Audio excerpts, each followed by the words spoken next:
It's definitely different. I feed into energy. And so the energy at MLP events, it's absolutely insane. You know, the crowd's erupting. There's people with signs and their chests are painted and like it's like all these like paper things. But then at the same time it could be an opinion. Like somebody else might not think that I could beat out another player, but I do. I think I could. So I can like kind of put myself in a certain position or like rank, but at the end of the day, like I have to take those smaller steps to get to that point. And I'm a firm believer in like backing your shot. Like I don't want to just get signed or get drafted and like just get paid, but I'm not proving why. What's up, everyone, and welcome to this episode of the 00 Start podcast, brought to you by Just Paddles. Today, we're excited, we're proud, and we're honored to have Alix Truong, professional player, MLP player, PPA Tour player. Can I say future Hall of Famer? Oh my gosh. We'll put those in the books. I would like to get to that status one day. So I'll put it out there as the first one to say it. You don't have to confirm it, but I'm just going to put it out in the atmosphere for you. I'm not a believer in jinx. I hope you're not either, but I put it out there, and it wasn't you for the universe. I love that. I'll take it. So tell us before, are you training right now? Are you a morning trainer, post lunch trainer? What do you do it looks like you might be at the gym right now. Absolutely. Yeah. Well, first of all, thank you for having me. I'm super excited to talk a little bit more about myself. But yeah, I'm kind of all of the above with my training. I like to consider myself a night owl, but people who wake up earlier in the morning seem to be more productive with their days. So I've been trying to just set myself up for like morning success by waking up just a little bit earlier. So I'll aim to get up around at like 7:30ish, or at least out of bed, in the gym by 8:30. Working with several different people right now on my team. I have a personal trainer, nutritionist, and we take little steps to get my training up slowly to the next level, in any ways that I can control. So I like to do like a morning workout, just get my body moving, whether that be stretch or do a little cycling. I don't like to sit still. I always joke about it to people, but I just have to be doing something. So I'll plan my days to go practice, whether that be drill or rec play for like 2 to 5 hours a day. And then I'll hop back in the gym, do some recovery, more stretching, roll out, sauna, hot tub, all of the above. I love it all. I just love being active. That's a great day, and to be able to call that work, I know. I don't want to say you're lucky, because I can't stand when people say you're lucky, because you guys have all like worked your butt off to like get to that spot. So I feel like fortunate is a good word for that. But you ever watch those videos like on Instagram or YouTube, whatever, and the whatever it is, a businessman, businesswoman's like, I get up at 3:30 and I'm in the gym, and I'm like, whoa, yeah. I get that you want to be early. Like, I get it, but how about 6:30? Is that okay? Yeah, it's a little I'm later. not doing the 3:30 thing. Yeah. No, yeah, forever blessed. I mean, it's just so much fun. So ride it out as long as I can. Yeah, well, you have a long career ahead of you. So that long time, that long as I can will be multiple decades, I'm sure. I sure hope so. Tell us how you got into pickleball, because we've done 30 something episodes of this, and we've had probably 20 players on here, and not one of them has really been exactly the same as the next. Yeah. Pickleball being kind of a new sport, it's fun to hear all of these like, oh, I came from this. I came from, volleyball, and I came from, you know what I mean? It's like, it's not the same. Oh, every tennis pro started playing tennis when they were 5 years old. Right. And their background is somewhat close to the same, but pickleball, it's so diverse in their backgrounds. So tell us how you got started in the game. Yeah, I agree with that. I love hearing different people's stories. People come from all walks of life. For me, I found pickleball during COVID. I was playing high school tennis at the time. I think it was like a freshman in high school. And my backyard at my parents' house is a public park, which leads my backyard straight into 2 public tennis courts that weren't used too often. But during the pandemic, the county had locked those gates to get into the tennis court, so I couldn't play tennis anymore.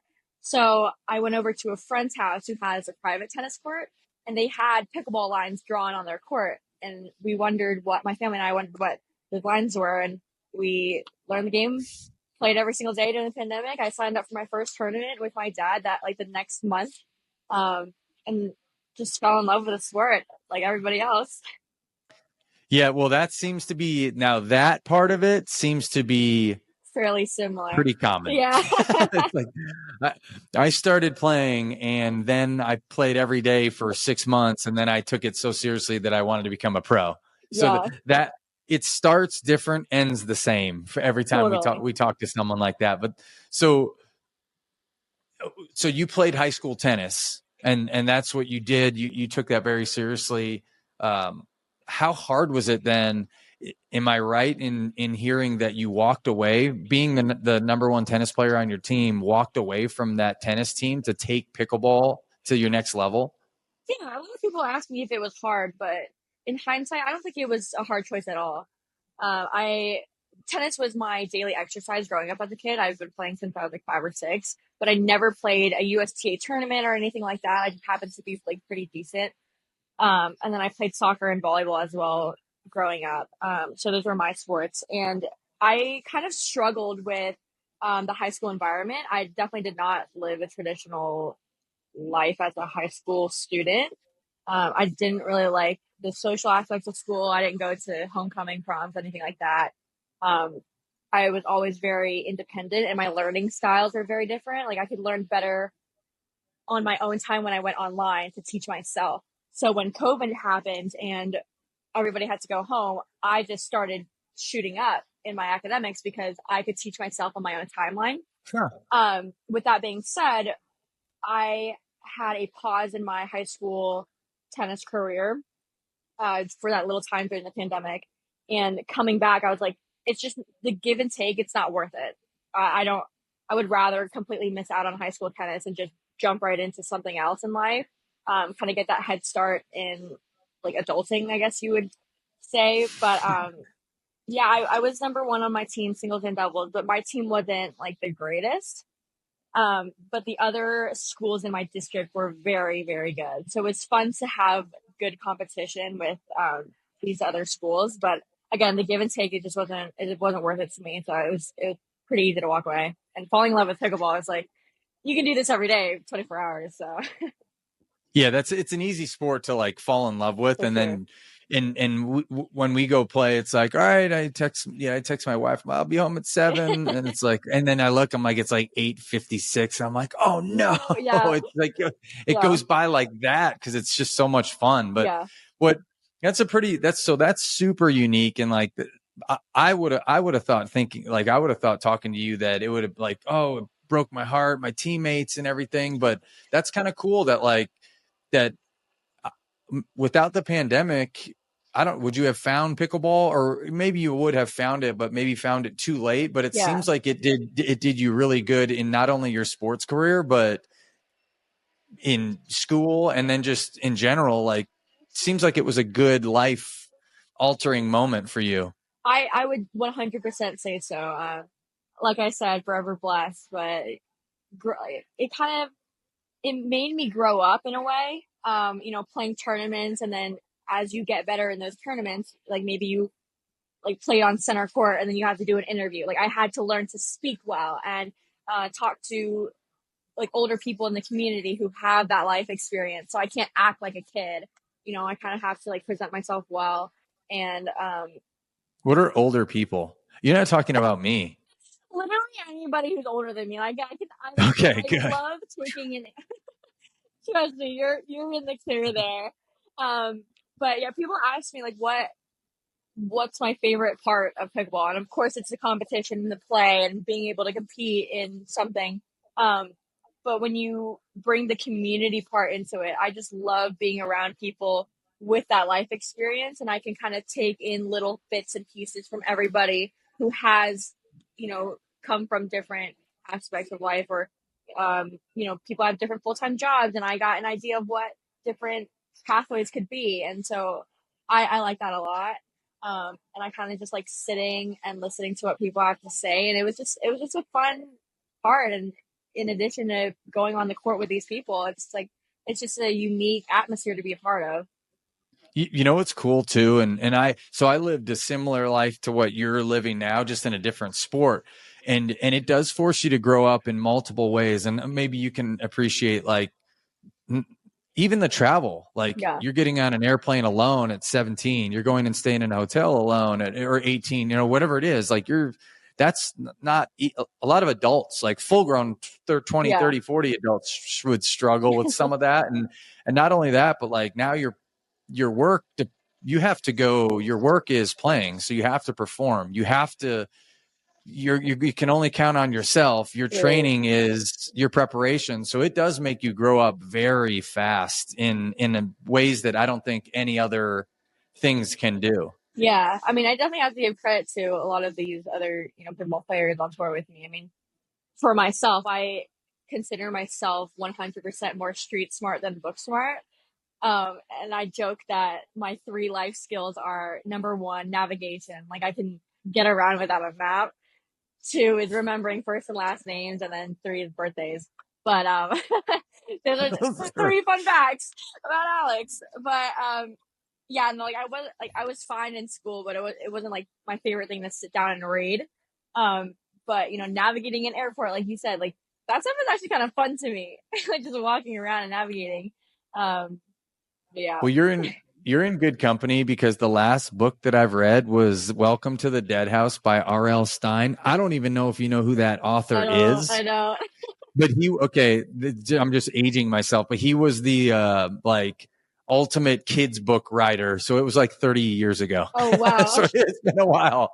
So you're in good company here. And I like that in your top three things that you can do, being one of the best pickleball players in the world wasn't even on the list. No, It was no. navigation, remembering names, and what was the third one? Birthdays. Remembering Birthdays. birthdays. And pickleball is what, fourth on the list? It's got to be top five. All right. Well, maybe next time we'll figure out what number four is. But if you're better at remembering birthdays, navigation, and people's names than you are pickleball, there's a place in the world for you somewhere high up. I don't know. It's just it's been a thing before pickleball, that's for sure. But yeah, it definitely helps out. Well, so let's talk about your sponsors then, and how Sure. the people, because I'm assuming these companies they play such an integral role in what you're able to do, and take this full time and have this be your full time job. You can run through all the sponsors that you want to talk about, because I know what's really cool about pickleball, and I want to ask you, like, when you think the monsters of these sports industries, like the Nikes and those companies, are coming in, but talk about your sponsors and how important they are to your success. Yeah, absolutely. Obviously, any chance I get, I would love to shout out my sponsors. I'm currently working with Engage Pickleball as my paddle company, Chicken and Pickle as my facility company. And those are my two main, and then I consider the tour a sponsor because technically I get paid there. But working with other companies pending as well. I don't know if I want to say them, but we'll get there. I have a fairly good relationship with my agency that I work with, and I know that that our agents and the founders, like the owners behind them, the scenes, they're working really hard to kind of bring in bigger companies into the sport. They have experience in other sports like basketball and football, and so they have connections outside of pickleball. Hopefully, and their goal is to bring those people into the sport. Obviously, everybody can fall in love with the game of pickleball and want to get a piece of the cake somehow. So if you happen to just have a lot of money and you have a company, maybe you want into pickleball. Um, for myself, I am fairly picky with the companies that I choose to work with, just because I truly don't want to be with a company just for the money. I like truly believe in Engage. I truly believe in Chicken and Pickle and what their missions are, and the products that they put out there. I think their quality. So that's why I choose to work with them. Um, the paddles that I work with and the people. everything is, it doesn't feel like I'm just a player to these companies. It feels like we're a team and that we can have a good relationship back and forth, and I can hopefully, bring some sort of value to them, and then vice versa. They bring value to me as a player, and they're always helping me out.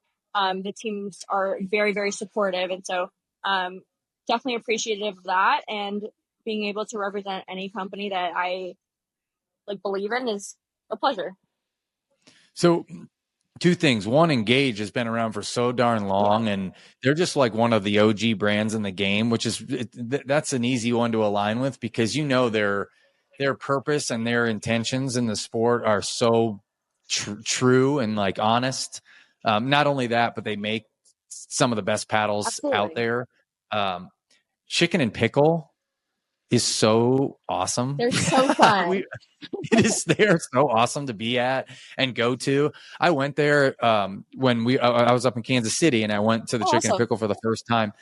And I was like, I'll get the menu's all chicken, right? I'm like, I guess it makes sense, chicken and pickle, but I get the chicken quesadilla. Okay. Best chicken. Have you So ever had good. it? Yes, it's Oh so my good. gosh. So It good. is so Flavor good. profile on point. Yes. I It love a lot of things on their menu, but chicken quesadilla is definitely a good option.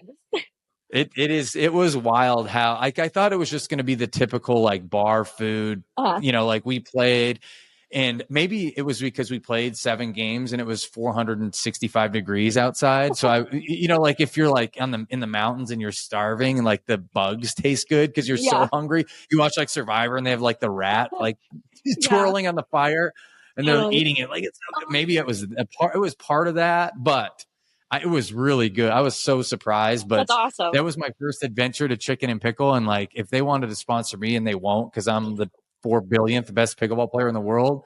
But that's a cool one to align with too. Yeah, they're amazing. I mean, they're super involved in the community. They like giving back to, underprivileged um, parts of the country, and then they do a lot of donation and charity work. And it's I've been a part of a couple of their charity events, and it's so fun to see like what steps they take to give back while having so much fun playing pickleball. And then obviously the concept is just awesome. If you just want to get a group of friends to go play pickleball and then cornhole, and you can have a grab a bite to eat, or watch the Kansas City Chiefs game. I mean, it's an amazing place to just go and hang out. And then of course their team, the president Callie, I love her so much, and then my liaison Lindsay. I mean, they're amazing people, and so supportive during my times of play. And if I want to go visit a chicken and pickle, everybody's so awesome. Well, their team is not that big of sponsored players, so they definitely found a gem in sponsoring you and the other players that they have. So it seems like a perfect fit. Yeah, I agree. I love them. So I want to talk about this because this one, and I talk about it with all the pros that I've talked to, and they probably get sick of me asking it, but this MLP thing, I just feel like the last like year and a half, maybe 2 years of MLP has like totally changed the dynamic of pickleball, not only in the professional game, but even now you see it like kind of seeping down into amateur tournaments are kind of giving a team aspect. And it took a sport that was just so individual and maybe a team where you play doubles, but it's really just you and your teammate, to now there's like a full team aspect of it. So not only do you get the benefits of like pickleball being an individual sport, if you want a team sport where you play with the doubles, but then there's like this full team aspect, which I think is just such a huge factor for the growth of the game. You're a member of the Black Diamonds. I am. Tell me how, like, what, I don't know. Tell me something that as an outsider, I wouldn't know that's just awesome about like being part of a pro team. Ooh, that's a It great doesn't have to be question. like, stuff like you're not supposed to say, but like just a perspective that like we don't have, how awesome it is. Yeah, I mean, from my perspective, it's definitely different. I feed into energy, and so the energy at MLP events, it's absolutely insane. The crowd's erupting. There's people with signs, and their chests are painted, and like noisemakers. It's crazy, and I love how everybody gets so into it. For the players, majority of people have come from D1 sports or D1 tennis, and they say that they miss that aspect of college, like team competition. Obviously, I haven't gone through that, so I can't relate in that way, but I just love being a part of something. Um, and specifically with the Black Diamonds, I mean, this is my first season in Premier. I was the last pick of the draft, and um, it can get political sometimes, but me being based in Utah, I think it's a great fit, and I get to play with more of my fellow Utahns who are also living in Utah, which is super fun. And then our owners are the owners of the PPA as well, and so just having a team that's so involved in all the aspects of the tours, um, it just feels like unity almost. And I'm really excited to just go out and compete. I'm originally from DC. That's where my parents are, and our first event will be in DC, so that's also Cool. going to be super fun. But every MLP event, I lose my voice. I am screaming at the top of my lungs for my teammates and for other teams, and it's just so much fun to be a part of. And this goes back to how not book smart I am, but I didn't even think of that. But you have Tyler and Callie Joe on your team, I right? do. And are you able to train with them like on a regular basis? Yeah. All the Utah players on tour, we're about like 30 minutes from each other. And so it's so easy to just pick a place and go meet up. So with Tyler, I practiced with him 2 days ago. And then I got to practice with him, over the winter time indoors. And we work with the same coach as well. So that helps. Callie is amazing to practice with as well, very hard worker. I practiced with her last summer when I was here. We practiced last week, and we'll get a couple more this week as well going into our next wave of tournaments. And then it's also kind of nice because, PPA tournaments, you get to pick your partners. And so when you do get assigned your team, a lot of people are trying to link up with one of their MLP teammates just for practice sake. Um, Sure. I don't know if I want to reveal this just yet, but I will be playing with Callie in a PPA tournament in order to prep for our first MLP event to get that tournament experience. So I'm super excited for that. Did you just do it though? You said you didn't want to release it. You Well, just did it. we'll Are see. you saying I you? know that this is editable. All right. Well, I guess we'll see. But no, I'm super excited for that, and I just super excited to work with our GMs, Brett, and Connor, and whoever else is involved in our team. It's just super exciting. And then also Jay DeVilliers is on our team, and he has good chemistry with both Tyler and Callie. And I guess I'm just really lucky to be a part of a team that's like super connected. Yeah. I think it's. I mean, I just dream about being like a pro pickleball player. So I don't, it's all kind of You can just get there. You can get not in there. real. Right. But I just love that. I think it's so cool. Like you said, you can play PPA, you get to pick your partner, you can play singles if you want. Then you have the team aspect. Like it's in such a cool place right now. And by the way, do you know who Brock Purdy is? I do. I am the Brock Purdy of pickleball. I will just say it. So I'm, I don't want to. Do you know what they call him? And I don't want to call you this. And I'm not. Do you know what they call him? It's like Mr. Irrelevant, right? That's right. Yeah.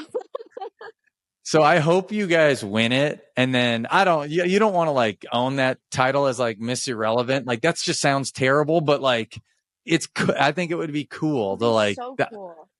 Yeah, I mean, I get tagged in a lot of tweets. Well, ever since I got drafted, it's like, oh, like the Utah Black Diamonds are like statistically the most likely team to come in last. However, that Nice. works because we also have like the lowest dupers, and then Utah didn't get a first round or like a top 12 pick. So we waited. So obviously we have lower numbers. So I guess that's where the stats come from. Um, so I'm like replying to these tweets. I'm like, we're not coming in 12. And then I get replies after that, 13th question mark. And I'm at this point, I'm like, no, like we're not that Just bad, are stop. we? And Just so, stop. so it's like constant. Oh, like if they actually do good, it's because Alix Truong is playing like a top 5 player. And I'm like, I think he's pretty good.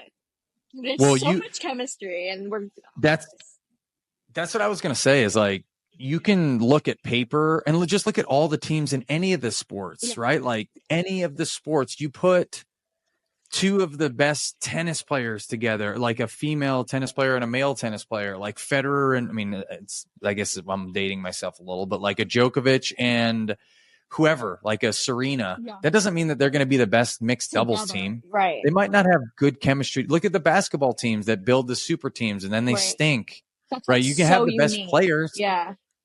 But the chemistry is you can't put that on paper and say statistically this team's chemistry is lower and high. You know what I mean? Yeah. Like that's an invisible factor that's, I think, is equal to like how skilled your players are. Totally. And especially with MLP rally scoring format, I mean, anything can happen. The games are so tight.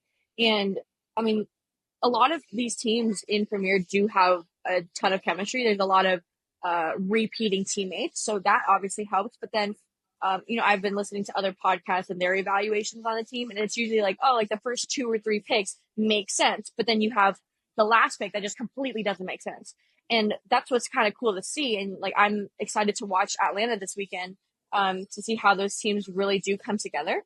And then what does help is team bonding outside of actually playing on the team. Some teams put more effort into it than others with that kind of bonding experience to go travel to that state to practice together, or they'll like fly private or go watch baseball games. I don't know, like whatever these teams do, but Sure. that's what's so fun. It's about like different teams doing different things, and at the end of the day, like you're a team and you'll come together to compete and try to be the best. Well, we will see what happens. That's right. But we are rooting for you. Thank you. And I can't believe that I'm saying this, but we're like we're more than a third of the way through the year already. Like we're approaching June. Crazy. We're getting are you a goal setter? What are your goals for the rest of the year?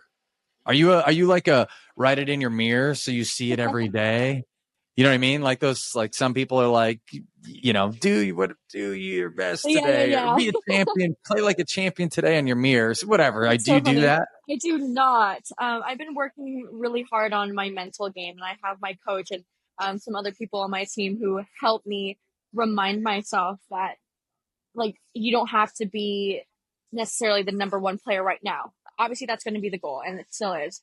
But working on the difference between like the mindsets of result based and performance based goals.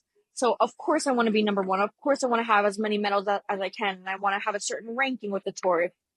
But if I keep thinking that result based and how that's my only goals, it's not going to really get me anywhere. If I change my mindset to performance based and tell myself, maybe I want to make 80% more of my drops today in my drilling session, or I want to load more of my right knee, or whatever the case is, setting those tiny tasks and knowing that I can complete those daily goals every single day. I feel like it's more of it's satisfying knowing that you actually can check something off your list immediately. And then I joke around because on TikTok, I'll open my For You page and one of the videos will be like one of the automated voice things where it's like, good morning, you like stack of sunshine. Like today is the day that you're going to be a grand champion. Go out there and kill it. And it's like a 2-minute long video. And I'm like, I'm motivated today. Like I'm going to go out and make it a great day. I will be a champion today. And it's like, it's so funny. But that's kind of how I'm thinking there. Yeah, so you don't have a write down list, cross it off. You just have general goals of kind of like nearsighted performance. Typically, yeah. I mean, of course, like being new to the tour, there are players who I think I can beat out most of the time, and where I should fall under. It's like all these like paper things, but then at the same time, it could be an opinion. Like somebody else might not think that I could beat out another player, but I do. I think I could. So I can like kind of put myself in a certain position or like rank, but at the end of the day, like I have to take those smaller steps to get to that point. And I'm a firm believer in like backing your shit up. Like I don't want to just get signed or get drafted and like just get paid, but I'm not proving why. like, of course it's nice and I don't have to stress about anything, but it's just, it's not the greatest look, you know. I do want to be good and I do want to become like the best in the world someday. So, um, again, just taking those little steps to get there. Yeah. Yeah. That's what I would do too, is like, how can you create all your, like, how do you accomplish your goals? I would just say, like, win this one. What match is in front of you? Win that match. Yeah. Right. And then the next one Right. is, all right, well, if you win this one, you don't got to worry about what anybody else does. If Right. you just, Right. your job is to win this match. And if you do that, then everything else takes care of itself, Right. because it Focusing doesn't on the matter what present. they do. If you just keep winning, you win the one in front of you. That's all you can do at that moment. Absolutely. Every point, one at a time. Well, we will be rooting for you. Thank you. We'll be watching. And unfortunately, you didn't give me anything specific to write down so I could come back and say, you accomplished. Do you remember when on this day you said you wanted to accomplish it, and you did? So it's okay, but we won't. We'll just have to do this again and just go in more of a general thing instead of more specifics. Gotcha. I apologize for that. Well, Alix, thank you so much for your time. We really appreciate it. Good luck for the rest of the season, and hopefully we can do this again soon. Amazing. Awesome. Well, thank you so much for the chat.